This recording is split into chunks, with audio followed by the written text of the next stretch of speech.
we welcome Dr. Langford.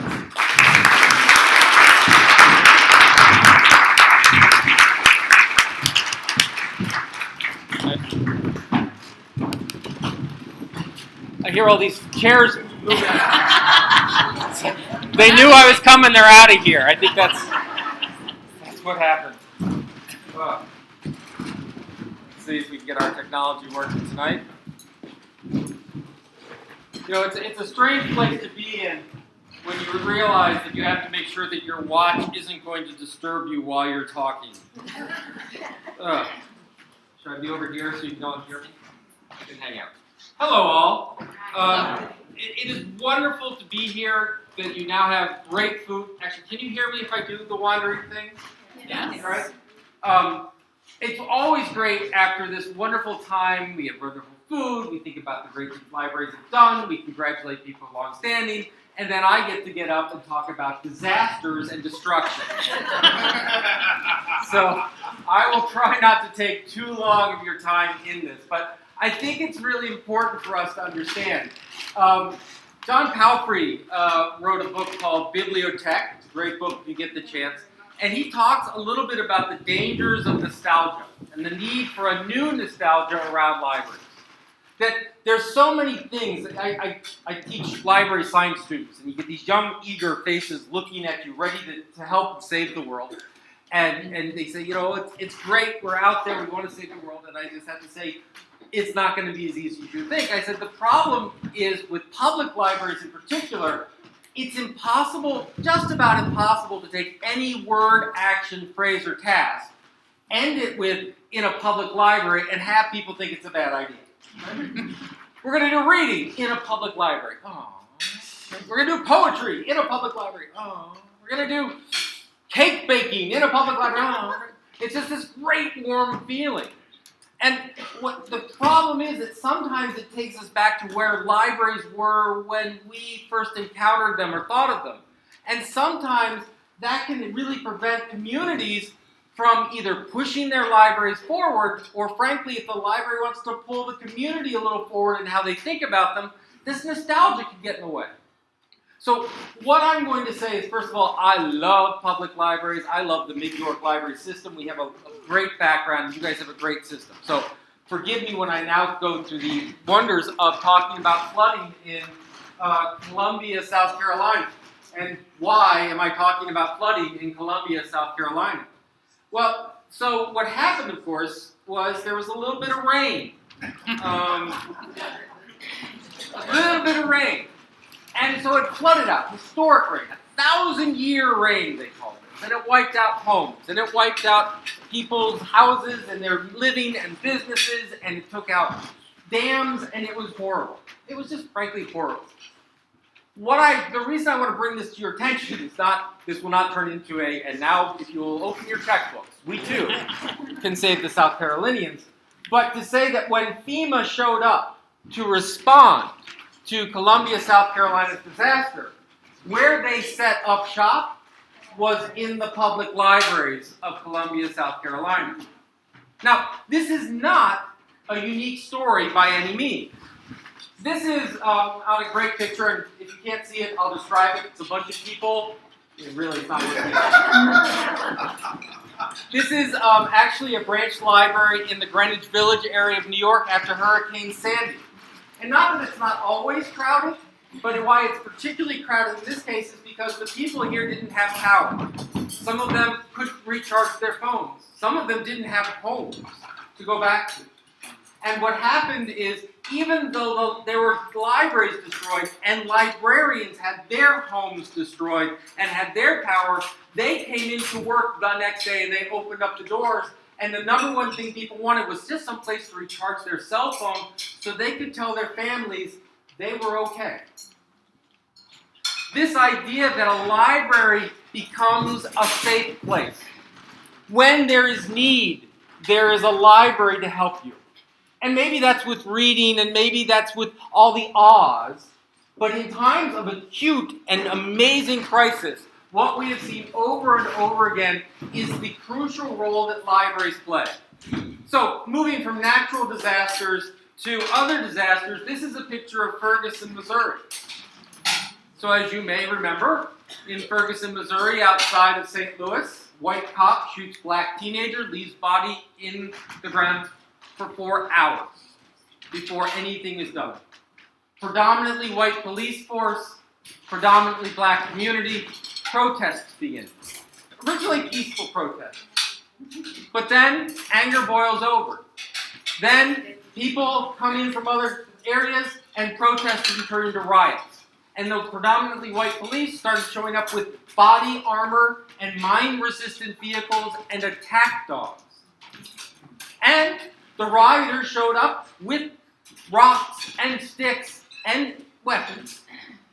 And what's amazing about in this situation is we all saw it on the news and we all went, oh, that's so horrible for the people of Ferguson, Missouri. Oh, black and white. That's horrible. Out there. That's out there. Because what the news does on such a regular basis is it compresses a complex narrative to a simple story. This is something we can understand. This is something we know about. We know this story. And then what happened was at some point, a relatively new director, Scott Bonner at Ferguson Public Library, puts out this little itty-bitty sign out front of the library that said, "Stay strong, Ferguson, we are all family." Now, the interesting thing about the Ferguson story that not everyone knew at the time was when this happened, when the riots were occurring, when this community convulsed in pain and violence. The mayor and then the governor closed every civil service, everything. They closed the city hall, they closed everything, and they closed the schools. Now, what you may not know about, you say, oh darn, the schools, the kids must have been happy. This was going to be their first week. Except the schools, as many of us know, in Madison County, is where many of these kids got food. Right? This is the free and reduced lunch program. So the kids were at home, up all night, listening to rubber bullets, listening to tear gas, listening to the breaking glass.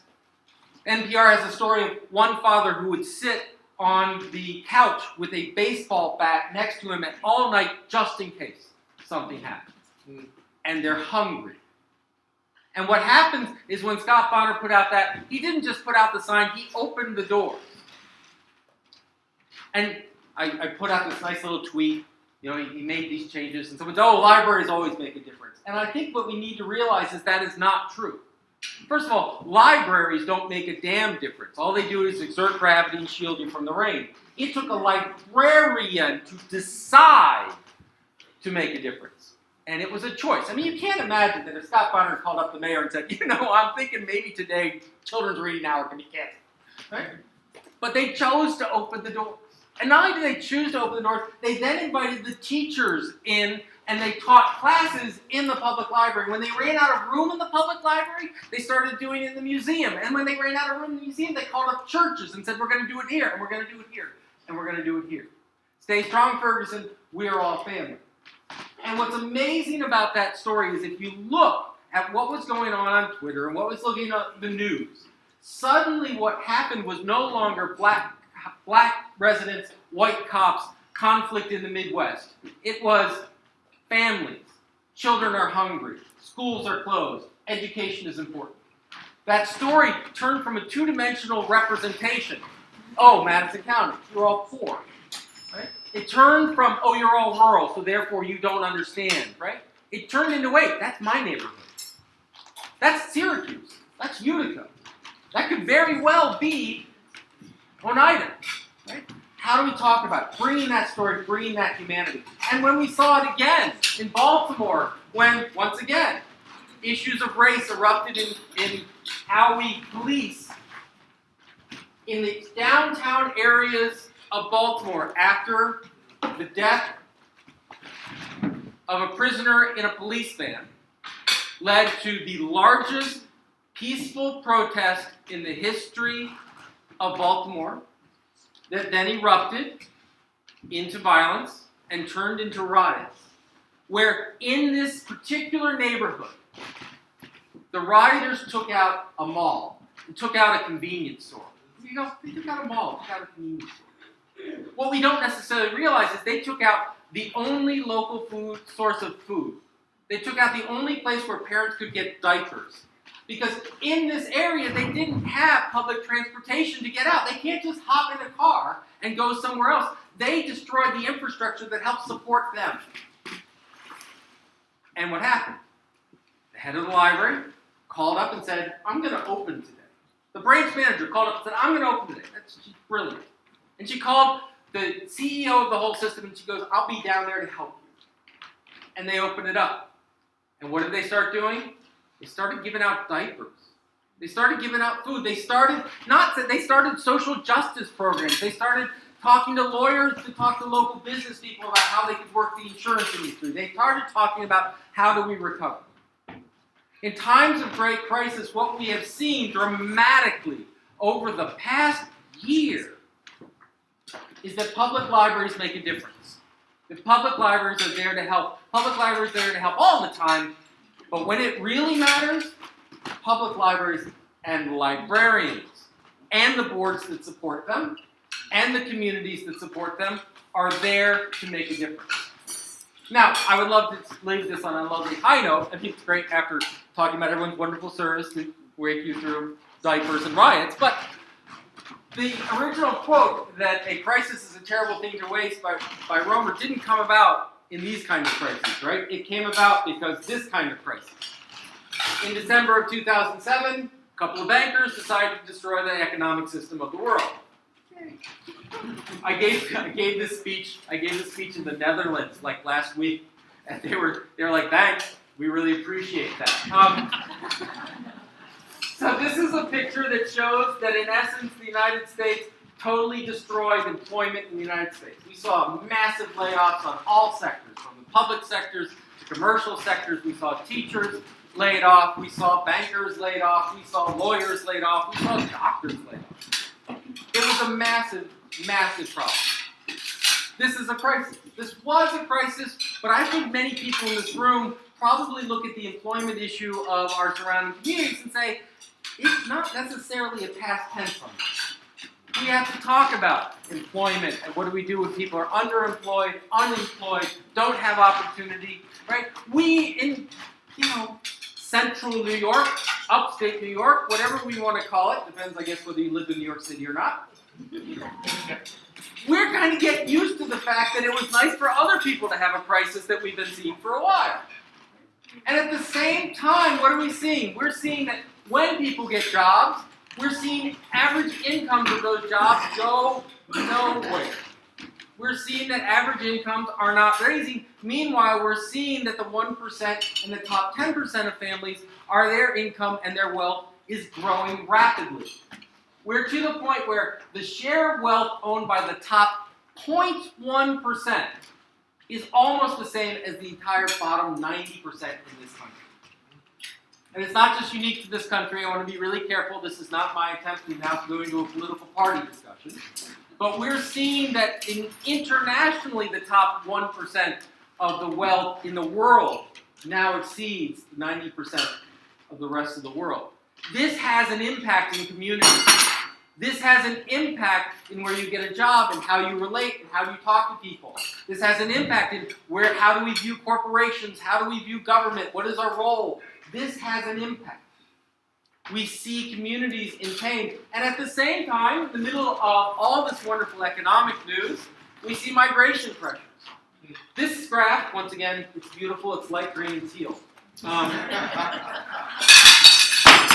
This shows the rise of unaccompanied youth entering illegally into the United States from 2009 to 2014 from Mexico and Guatemala, Honduras. What we're seeing is a massive increase in the amount of immigrants coming into this country. But this graph doesn't simply say that. This graph isn't about illegal immigration. This graph isn't about undocumented. This graph is that the economy was so bad around the world that parents took their children, put them in the hands of smugglers, put them in the hands of coyotes, put them in the hands of people they did not know, and sent them to a country where they had no roots. This is how desperate the situation became in our hemisphere. We see this graph talks about the percent of adults with at least a high school diploma. So when we look across the world, and one of the things that we expect as Americans, as part of our American dream, is that we expect that our children will do better than us. And part of that is that our children will have more opportunity, will learn more than us. They'll be the first generation to go through high school. They'll be the first generation to go to college. This graph shows across a number of countries the difference between generations. So on one level, the bottom here, these red dots, this is the generation between the age 45 and 54. Okay? And the green dots, these are between age 25 and 34, so two generations. Now, I'm not asking you to come and squint at the little text. I know it's little text. What's amazing about this graph is it clearly shows that the reds go below the greens, right? That a former generation pushes. And in some countries, like if you look at Korea, South Korea, I'm assuming, if you look at South Korea, under 60% of adults of the senior generation went to high school. Now it's near 100%. Right? Push. The other thing you'll notice about this graph that includes Turkey and Mexico and Spain and the Netherlands and Ireland and Belgium and Austria is there is one where the red dot is above the green dot. The United States. This is the first generation that will actually have less academic achievement than their parents. Right? And why does this matter? Well, in certain kind of debates, like for example, global weather change, climate change, it has an effect. This is a graph that shows, for example, thinking about what is said in the news, in your view, is the seriousness of global warming generally exaggerated? And what we see is that around 2004, we had a high point where 38% felt it was, and now we're seeing it 48%. We are seeing a discussion about, well, that's fine if the 99% of scientists think it's true, but what about this and what about this? When we see textbooks being published in places like Texas and such that treat evolution as optional, when we see the idea of, well, why can we trust those people? We're seeing a change in culture around this. Now, I got, frankly, so mad and depressed putting together these slides, I had to change it off. Which is the other thing that we're seeing is an increasing field that government is disconnected. We see this at the national level, right? That's not us. That's them. Right? This is a picture of a gentleman in Illinois who went and won the lottery. Now, you would think this would be a good day. Turns out that currently Illinois is about on day 55 of no state budget, so what he won was an IOU. Congratulations, you won a $100 million jackpot, maybe, right? So we have some issues here. And so what we saw during this economic crisis, what we saw during this crunch, is that libraries changed how they work with their communities. Now that change had been going on, but it was accelerated. Because what libraries and librarians, what I'm guessing most of you saw at some point around 2008, 2009, was you saw this massive wave walking into the library probably for the first time. And they needed jobs. And they needed to put together a resume. And they needed to apply for jobs, and they had to do it online, and they had no idea how to do it online. Right? We have stories where people had to apply for janitorial positions. And they had to apply online, even though the position had no computer requirement whatsoever. Now you go, oh, that's too bad. But yet, it gets worse. Not only did they have to apply online, these systems time you on how fast you fill out that form. The idea being the slower you fill out the form, the less on the ball you are. So once again, to be a janitor with no computer experience, you are being weeded through by the speed by which you can click. Now, what wonderful librarians stood up is every time they would help someone run the system, they would then pick up the phone and call them and go, "Hi, I'm at the library. Did you realize what you're doing?"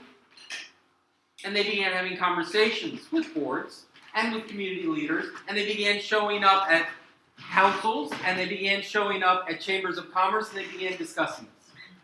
Libraries transforming communities. This is just one example where the American Library Association began a community engagement. This is the idea of how many public libraries provided job-seeking services in between, around 2010. The answer was 88%. and it's going up. 30 million Americans used a library to help address career and employment needs in the last 12 months. Job seekers reported using the library to submit online applications, 68%, search for employment opportunities, 76%, and update their resumes, 46%. And you know what happened when they came in? It's a great story. The now former Maine State Librarian tells when she was in a branch, and every day during the previous recession, she would have gentlemen show up. This one gentleman would always show up, 8 o'clock every day, suit and tie, with a briefcase. And he'd sit sort of out amongst the population, and he would read the paper, and he would work on updating, look at the job ads. And he'd come every day. And this librarian said, this is a really important thing, what's going on here. And what happened is he wasn't alone. So what she did is she went into the staff break room. She put a coffee machine in, took down the bulletin board, and put job experience above in the sign. And she gave that as a place where now these, at the time, gentlemen would show up and look for jobs. Years later, when she met one of the persons, he goes, "You gave me respect. You gave me a sense of self. You gave me a sense of worth." And that's what a good library, that's what good librarians do, which is it's not just a simple matter of, we're going to help you fill out something online. We're going to help figure out what you want to do. There was a group of public libraries outside of O'Hare in Chicago, outside of Chicago. And what they realized is that when people lose their job, their first instinct is to get another one. And yet what study after study shows is this is a chance when people look at, is this really what I want to do with my life? Maybe I want to go back to school. Maybe I want to stay home and only move to a one-income family. Maybe I need social services. I have no idea how to apply for social services. And so they created not job helping systems, they created life coaches where they would come in, and if they did decide to go back to school, they'd work with community colleges and local universities because this was the first time they'd ever encountered something called a bursar or a registrar.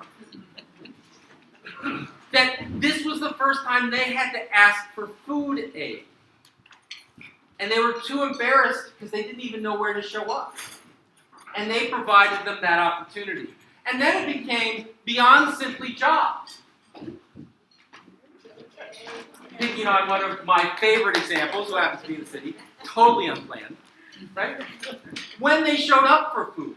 When they would show up to food pantries and to get food and to get aid, and they brought their children, some great librarian said, and what are we going to do with these kids?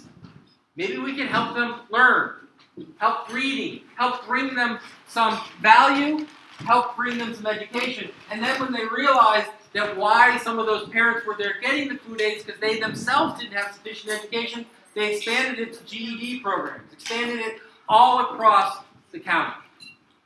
We began to see that it wasn't simply jobs, it is people. And what public libraries began doing is stop looking at people as circulations or service populations or patrons and start looking at them as neighbors and allies and friends. And this went even further.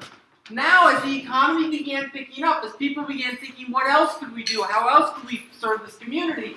Places like the North Onondaga Public Library said, hey, let's teach them how to garden. Now what happened was, some people walked in and they talked to the adult services librarian. And by the way, if you're in a public library and you have a position called adult services librarian, you will get questions you did not anticipate. So Meg Bacchus at the time was the adult services librarian, and she had a group coming in and going, we want to know about gardening. We want to learn how to garden. And rather than saying, well, here's a book on it, or here's something you can look online, they said, why don't we garden? And for the price of a hose, they began putting plots where they could do community gardening. But what's fascinating is it turned into a whole new system, where then what happened, of course, in September and August is what happens to all of us in September and August. We planted tomatoes, silly us, and now we try to make friends with everyone else on the planet to take these damn tomatoes away. So they went there and they said, what do we do? So they began having discussions about local sourcing of food and food pantries and the idea of eat local and local restaurants. And they began a whole system of looking at food chains and farming, and working together. And now, by the way, it's not just the library garden, it's the library farm. Okay? And they have a farmer's market there on a regular basis to bring the community together to talk about it. This is a picture from a makerspace in Westport, Connecticut. Westport, Connecticut, Fayetteville, I can show you lots of other examples where they began saying libraries aren't about reading. Libraries aren't about escaping. Libraries are about learning. Maybe learning what you like to read. Maybe learning about who you are, learning what you want to do, learning what you never thought you were capable of. But I want to argue to you that when you walk into a library, even if you think it's an escape, in fact, what you're doing is you are making something. Making a connection, making a new idea, making a new thought, making a new opportunity. And now what libraries and public libraries begin to do is saying, well, what else can we make?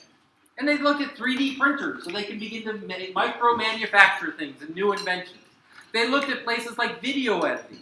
They looked at things like making music, and they had laser etching machines, and they brought in Fayetteville tells the story. I love the librarians at Fayetteville. They have, I think it's 6, it might be 8 computer-controlled sewing machines. They have that, and they have 5 3D printers. All right, so 5 3D printers. 3D printer, you hand it something, boom, out comes a picture. Right? Out comes a 3D object. The librarian said, if the 3D printer breaks, I'm on it. If the sewing machine breaks, I'm terrified and scared and run away. And so what happened? Why do they have it? Because what they did is they found a whole set of their community that makes, that controls, that thinks of their value, that socializes, that understands the world through sewing. And they said, then you can do that at the library. And by the way, the librarian's not going to teach how to sew. Your community is. When they looked around and they said, we have a problem with STEM education in girls. We know that at 3rd grade, if you ask girls and boys, do you want a job in science? The answer is just about the same. Yes. But by 10th grade, that number in girls plummets. Less than 10%. They began saying, what can we do? And so they had a summer program, Geek Girls. And what's great about this program is they brought geek girls in and they did things like build catapults in the library, which is just fabulous because at one point people were literally walking to the circulation desk while having pom-poms fly above their heads over the desk. They brought in a cement mixer. It's like one of my former students said, you know, I never in library school learned how to contract a cement mixer with baking soda and water. Because they created a non-Newtonian fluid that they would run across. It's really cool. And they brought in a fighter pilot to talk about what it was to be a fighter pilot, an engineer, and a mother, and a soldier. And what's fabulous about this is they didn't go across the world. They were these girls' neighbors. So when they said, gee, I never thought about being an engineer, they didn't just have the library to connect to, they had their next door neighbor or a teacher or someone in their area to connect to. What libraries began to do is understand that the true collection of any library is not its books, it's not its magazines, it's not its databases. It's you. It's the community. If you think for a moment about the collection of your public library, think about the books and materials, I would argue to you, it pales in comparison to the genius, understanding, and knowledge of the community around it. Your communities are filled with farmers, your communities are filled with engineers, your communities are filled with professors and doctors and lawyers, with homemakers, with house husbands, with all of this group, and they have this amazing knowledge. And what we realized in libraries was, that's the collection. How can I make you feel special? How can I share what you know with the rest of the world? How can we understand that entrepreneurship isn't just something that happens in Silicon Valley and looks like an iPhone, but it's something that happens in Lafayette and looks like a hard cider distillery. It looks like ecological tourism. How many people have been to Beacon Skip? This is nuts. When I moved here, I was actually able to get in line and pick an apple. Now I'm 3 hours to wait for picking an apple, and I get drunk along the way. This is a market improvement, I do want to say, but I didn't have to bring my own alcohol, so it's good. That's what's happened with libraries is in times of crisis, in economic crisis, in natural catastrophes, in political crisis. I could tell stories of Alexandria and other places around the world librarians and the libraries that they steward on behalf of their communities have stood up and said, we're here. And did it work? Yeah, it worked. This is an itty-bitty graphic. I'm sitting next to it and I can't even see it. This is a recent Pew report. So Pew, for the past 10 years, a little less, has asked people about public libraries. How do you think? Are they good? Are they bad? Etc. This is the first year that when they ask the question, should libraries move some print books and stacks out of public locations to free up space for things such as tech centers, reading rooms, meeting rooms, and cultural events, is that a good idea? This is the first year where they moved from 20% saying definitely to 30% saying definitely, and the 36% saying never moved down to 25%. As a community, you in this room are familiar with this. You walk into a library every day and go, what the hell is that doing there, right? And the librarians will tell you, this is what we're doing now, come on, right? And what's happening is that our communities are starting to catch up that nostalgia of, oh, that great reading palace. Oh, I can't wait to go to the library and smell the musty books. I want to be really clear back to those things that librarians don't tell you. You know that smell, that book smell? You realize that's fungus. I'm not making that up. That is the deterioration of your investment as a community. So enjoy that smell. Right? We're seeing communities that begin to say that 86% of the U.S. population, randomized large-scale studies, say that public libraries should be more about education, digital improvement, and learning. Your public library is a co-equal educational institution to your public school. Now, if you don't believe me, because that's not my quote, that's the quote of Melville Dewey, who said it over 100 years ago. And we're in a utopian society, which is nice, because that was what he was into as well. So, it's always good to quote an anti-Semite misogynist part of it. Now, you understand this, right? And it also works in that this is a quick graph. Once again, no one can see this one. I'm reading them out loud. It talks about the world's most visited attraction in honor of our Louisiana representative. Bourbon Street was visited 7,470,000 times last year. The Taj Mahal, 8 million times.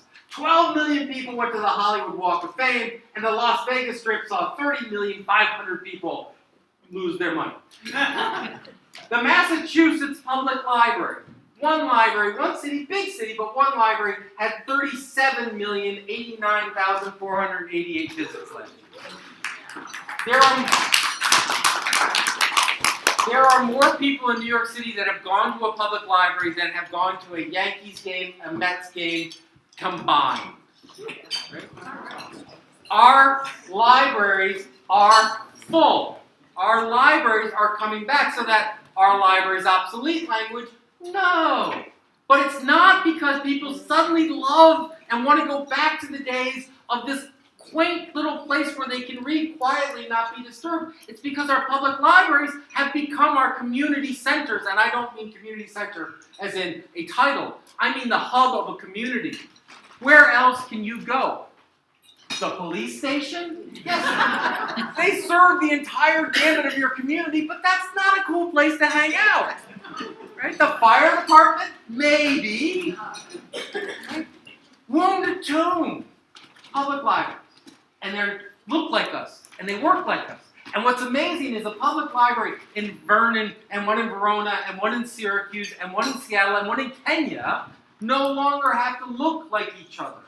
They now look like their communities because we are no longer looking at our libraries as a way of dealing with the deficits of our communities. Oh, they don't read enough. Oh, they don't have a place to go after school. Oh, our schools aren't performing well. Oh, we don't have a place for those who need jobs. We now know that librarianship is about the dreams and aspirations of our community. We have a brilliant library in our community because our community is a brilliant community.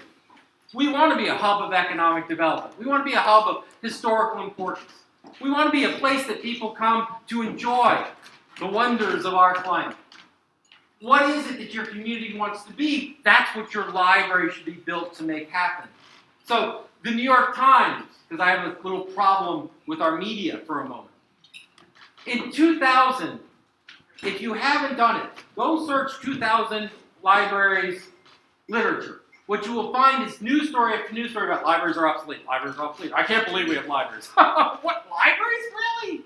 In the age of it, and this is 2000, right? This is pre-iPad.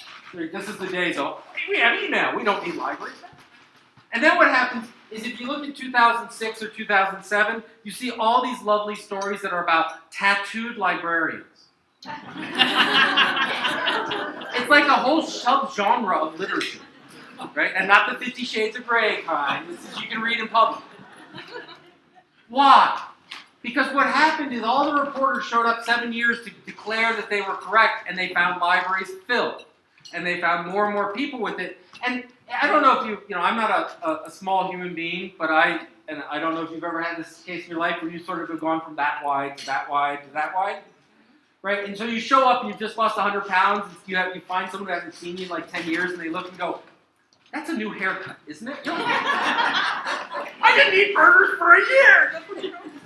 So these reporters were like, why are people coming to libraries? Oh, it must be because they're like cupcakes, and they're cool, and they're trendy, and they've got tattoos.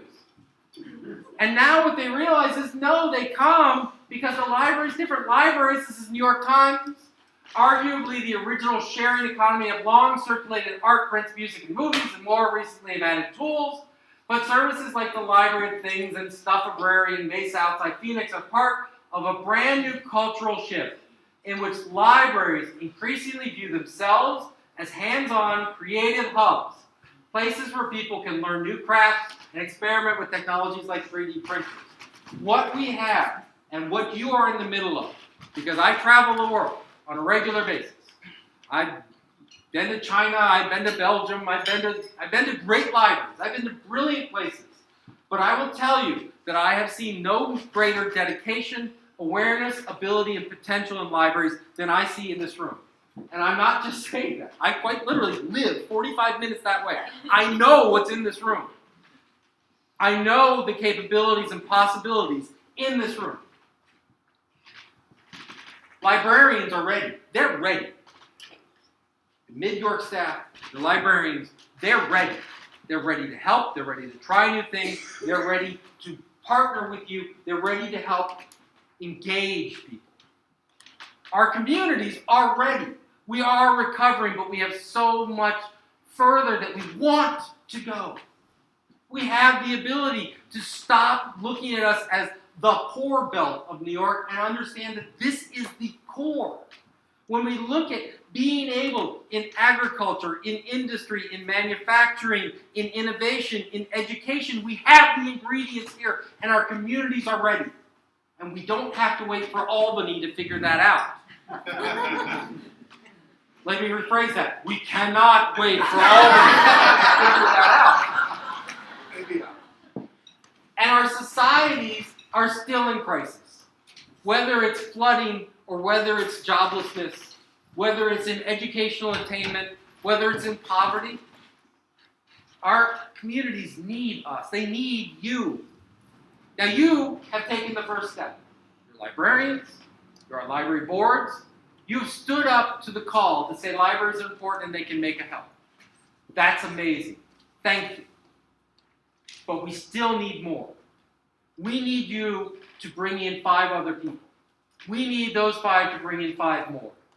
What we can do in this year, this calendar year, starting today if you want, is we can fundamentally change the potential, change the respect, change the impact, change the funding, change the world through librarianship at the local level, at the national level, and internationally. When I go to the Vatican Library over in Rome, when I go to Amsterdam Public Library, you know what they want to hear about? Tell me about the libraries in America. And I'll tell you what they really want to hear about. Tell me about that person who helped kids read while they were getting food. Tell me about public outreach. Tell me about the idea that people came and grew food. Tell me about what you guys take for granted. That's what they want to know. That's the opportunity and potential. It is way too easy as communities, because I've lived here for a long time, it is way too easy for us to focus on the amount of snow and the amount of layoffs. It is way too easy for us to play the game of, oh, poor's us. But what libraries have realized, and what you along with them, I include you in that, is that we have such great potential, such awesome potential. We can create whole new forms of education. We can create whole new forms of connections. We can create the utopia that, frankly, this place, as I learned today, was built to inhabit. Now, maybe not with a religious and sexual overtone, but we did just talk about 50 Grays and London. So that's what we can do. That's our opportunity. So while you have a short business meeting and you go, oh, that is the most important thing you did tonight. Because what it meant was citizens standing up to support and shape. This is a unique model. I'm going to say, I know I'm over time, so I will say this and shut up. When I go over to Portugal and Belgium and all those name-dropping places, you know why they ask about us? Because our public library system is unique in the world, in that it was created as a social movement. That when you go to a public library in Italy, it means that public dollars are used to spend it. It doesn't mean you're allowed to get in. When you go to a public library in Spain, if you go to a public library, it simply means publicly funded. It doesn't mean publicly accessible. And it's all about the materials, and isn't it great? I once had a library professor go, Lankus talks about communities, of course, because he's American, and they have no history. Thank God we have people in Italy that can take care of that 13th century book that no one looks at. So, yeah, me and the Italians, we get it on, right? I'm close to Utica, I should be careful. I'm really drunk. In the 1800s, when we quite literally in this country invented childhood.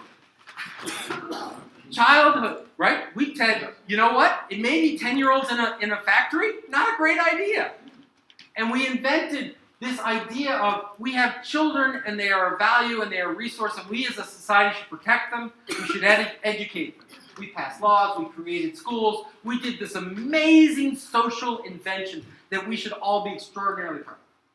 At the same time, they came and said, well, what about the workers? What about the mill worker? What about the steel worker? What about the cobbler? What about the farmer? What about the people who don't go to that school system? And they said, you know what? You're right. Public libraries. The public libraries are the universities of the people. And I don't mean that as a university in a snobbish sort of we take all your tuition money and put you in debt kind of way. We believe as an American people, we believe as a society that those who know the most have the most to give, the most impact, and the way to empower all of us to a better tomorrow. To face all of the issues, natural and man-made, is through education and knowledge and learning. And this is the nexus of where that happens. Not New York State Education Department, not what happens in the school board meeting. What happens is we want you to learn regardless of whether you're in a classroom or whether you're in a barnyard. We want you to learn whether you're on a computer or on a phone or reading a book. We want you to learn, and you have a right to learn. Every day that you come in and you pass a bill and you sign off and second a motion, what you are saying is, as a society, we value learning and knowledge and believe it is available to all. And you should be damn proud of the work that you do. Thank you very much.